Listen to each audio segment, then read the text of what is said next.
여러분, 하나님이 질병을 치유해 주시는데 조금의 싹이 보이는데 거짓자로 자신의 육신의 현재 상태를 보고 믿습니다. 믿습니다.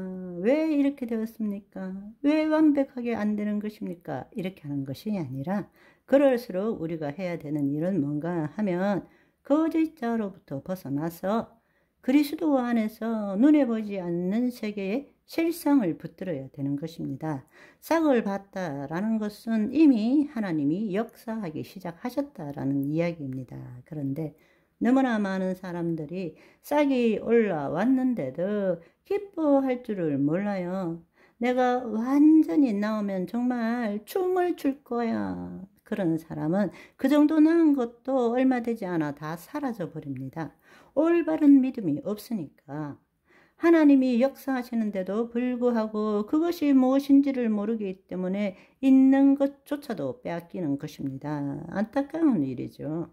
여러분이 지금 뭔가 완벽하지 않더라도 그 일이 싹이 보인다면 기뻐해야 될 일인 것입니다. 몸이 조금 어제보다 오늘이 나아지면 우와, 하나님께서 드디어 시작하셨구나, 할렐루야, 이걸 붙들어야 되는 것입니다.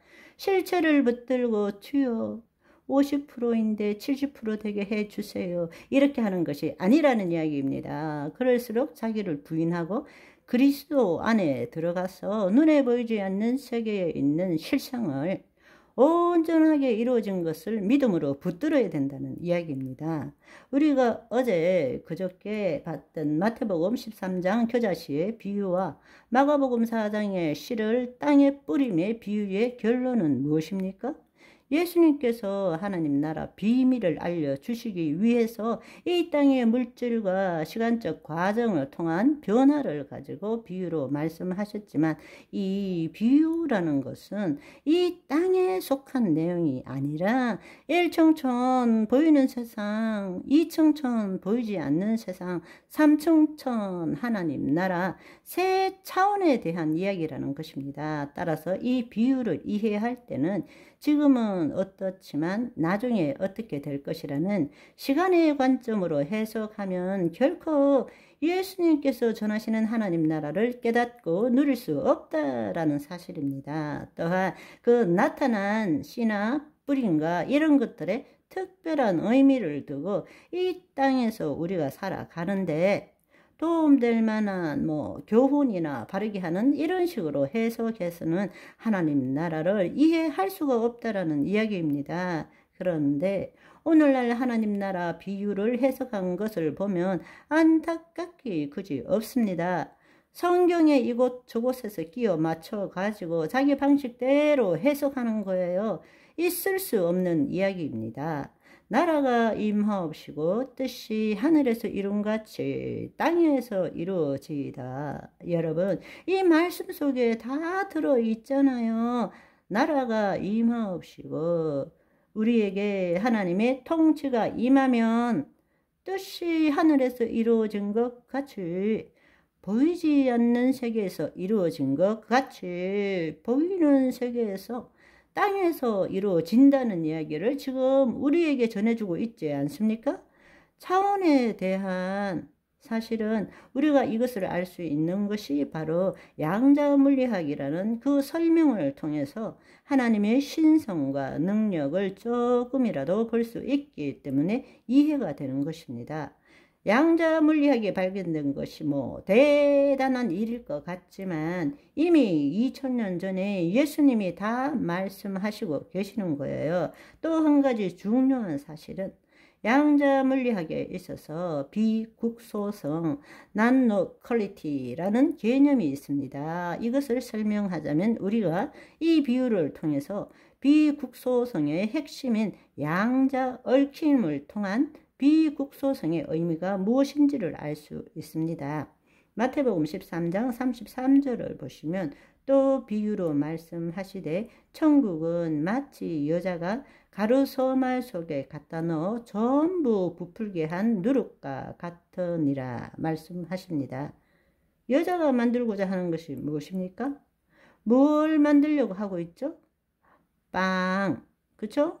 빵은 형상을 지니고 있습니다. 그러나 가루는 형상이 없는 본질, 근원이라는 뜻입니다. 앞서 말씀드린 겨자씨는 말씀이지만 영이요 생명이라서 보이는 것이 아닙니다. 이번에는 겨자씨 대신에 누룩을 비유한 것입니다. 누룩은 나쁜 뜻으로 나쁜 교훈이라는 말로 비유적으로 사용되지만 여기서는 말씀드리는 것은 누룩은 말씀입니다. 가루소말은 무엇입니까?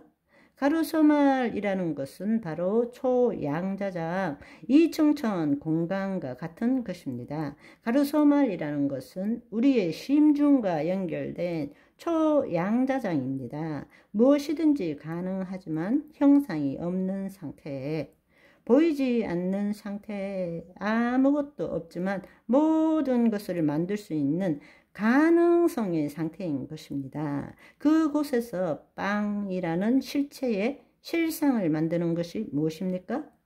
누룩이잖아요. 누룩이라는 것은, 그런데 여기에 놀라운 말씀은 뭔가 하면 이 누룩이 모든 가루를 부풀게 한다는 거잖아요. 여자는 가루 서말 속에 누룩을 넣고 빵을 만들기를 원했습니다. 그때 그 여인은 그 빵이라는 것을 만들 수 있는 믿음을 가지고 지금 누룩을 집어넣는 거죠. 그 말은 지금 이 여인은 빵을 보지 못했어요. 실체를 보지 못하고 있는 거예요. 그렇지만 이 여인은 빵의 근원이 되는 실상을 보고 있어요. 내 생각으로, 내 감정으로 맛있는 빵, 어떤 달콤한 냄새가 나는 빵을 지금 그려보고 있는 거라는 거예요. 그걸 상상하면서 누룩을 집어넣으면서 그걸 그리고 있는 거란 말입니다. 보이지 않는 세계에서 이미 이루어진 실상을 지금 붙들고 있는 거란 말입니다. 아멘. 그때 누룩은 가루 전부를 부풀게 합니다. 정말 이것은 양자 물리학을 조금이라도 안다면 예수님은 정말 놀라우신 분이십니다. 비유의 대가이시고 천재시다. 2000년 전에 사람들 앞에서 내가 말이야 양자 물리학적으로 말하자면 이러면 누가 알아들을 수 있겠어요? 그런데 놀랍게도 그 앞에 있는 형상을 가지고 이렇게 아름다운 이야기를 만들 수 있다라는 것이 경이로울 뿐입니다. 그분은 양자 물리학의 창시자이십니다. 그분이 만드신 거예요. 아멘. 오늘은 여기까지. 바이바이.